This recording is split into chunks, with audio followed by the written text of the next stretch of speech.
এর যেন স্বপ্ন স্বপ্ন যে কীভাবে এত তাড়াতাড়ি সত্যি হয়ে গেল তো ভাবতেই পারলাম না। তো আসসালামু আলাইকুম এভরিওয়ান, সবাই কেমন আছেন? তো বিকেলে গল্প করতেছিলাম যে কোথাও ঘুরতে যাওয়া হোক, ভালো লাগতেছে না, এক জায়গায় থাকতে থাকতে মনটাও টিকতেছে না, কোথায় ঘুরতে যাওয়া যায়।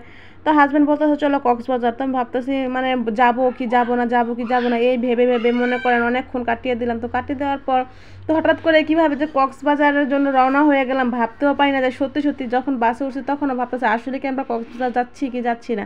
আসলে এতদিন পর বিবাহ জীবনের 11 বছর পর ফুল ফ্যামিলি নিয়ে কক্সবাজার এসে পড়লাম। আমার এত হাজব্যান্ডকে মানে ফ্যামিলি নিয়ে এত দূরে কখনো ঘুরতে যাওয়া হয়নি, ঘুরি না যেমন কোনো কথা না। আসলে কি গাজীপুর ডিস্ট্রিক্টের বাইরে কখনো ঘুরতে যাইনি।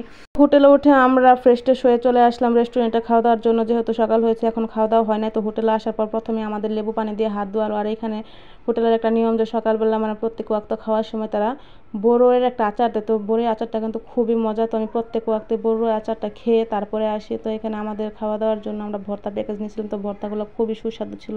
বাচ্চাদের জন্য ছিল চিকেন আর ডাল, এই দুইটা জিনিস ওরা খুব পছন্দ করে। তো পরিশেষে আমরা খাওয়া দাওয়া করে কিন্তু খাওয়া দাওয়া শেষ করে আমরা চলে আসলাম সমুদ্র সৈকতে। তো পরিবার নিয়ে সমুদ্র সৈকতে আসার আনন্দই আলাদা, যেহেতু বাচ্চারা এই প্রথম বাবা মায়ের সাথে সমুদ্র সৈকতে আসছে। আর করবো না, যেহেতু শরীরটা ভালো লাগতেছে না, সারা রাতে জার্নি করে আসছি। জার্নি করে আসলে অতটা কষ্ট হয় নাই, কারণ অনেক সুন্দর বাতাস ছিল, খুব ঠান্ডা পরিবেশ ছিল। তো এখানে আমরা একটু রেস্ট নিতেছি বেড নেওয়ার পর। আর এখানে কক্সবাজার আসলে তো যারা আসেন তারা তো জানেনি কত রকমের হকাররা আছে। হকাররা আইসা এখানে অনেক কিছু আপ্যায়ন করার চেষ্টা করে, অনেক কিছু দেওয়ার চেষ্টা করে। তো যাক, এটাও আমাদের একটা সুবিধা, এটাও আমাদের সেবা দেয় তারা। তাও সেবাটা দেয়, তারপরে কিন্তু ফ্রি সেবা দেয় না, টাকার বিনিময়ে সেবা দেয়। তো এইখানে বাচ্চারা মানে একজনের পর একজন আসতেই থাকে, হকার একজনের পর একজন আসতেই থাকে। তো বিরক্ত হয়ে যায়।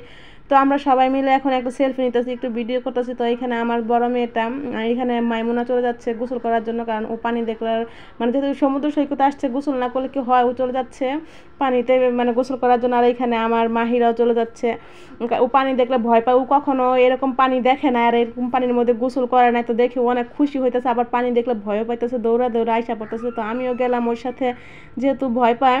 তো আমারও একটু পা ভিজাতে মন চাচ্ছে, তো আমি ওদের সাথে যাইতেছি। এখানে দেখেন পরিবেশটা কত সুন্দর, আর এত মানুষ এখানে আসলে এটা তো একটা পর্যটন, তাই না? এখানে সারা বাংলাদেশের মানুষই এখানে আসে ঘুরতে। বছরে যখন মৌসুমি সিজন পড়ে তখন কিন্তু এখানে পর্যটকদের কোনো অভাব থাকে না। তো এই যে আমার মেয়েটা এখানে খেলতেছে, আর পানি দেখে দেখেন কীভাবে দৌড় পাতেছে। তো এখানে ওর বাবাও দাঁড়ায় দাঁড়ায় দেখতেছে বাচ্চারা খেলতেছে। তো আমরা কিন্তু বেশি দূরে যাইনি, মানে সমুদ্র পাড়েই বালি আছে এইখানে যে অল্প পানি আসছে এইরকমই। আসলে বাচ্চাদের আনন্দ তো আমাদের আনন্দ, তাই না? তো এখানে আমিও দাঁড়ায় দাঁড়ায় দেখতেছি, আবার খুব ভালো লাগতেছে। মানে আমি কি ভিজবো কি ভিজবো না নিজের আর কি মানাইতে পারতেছি না যে সমুদ্র সৈকতে আসছি।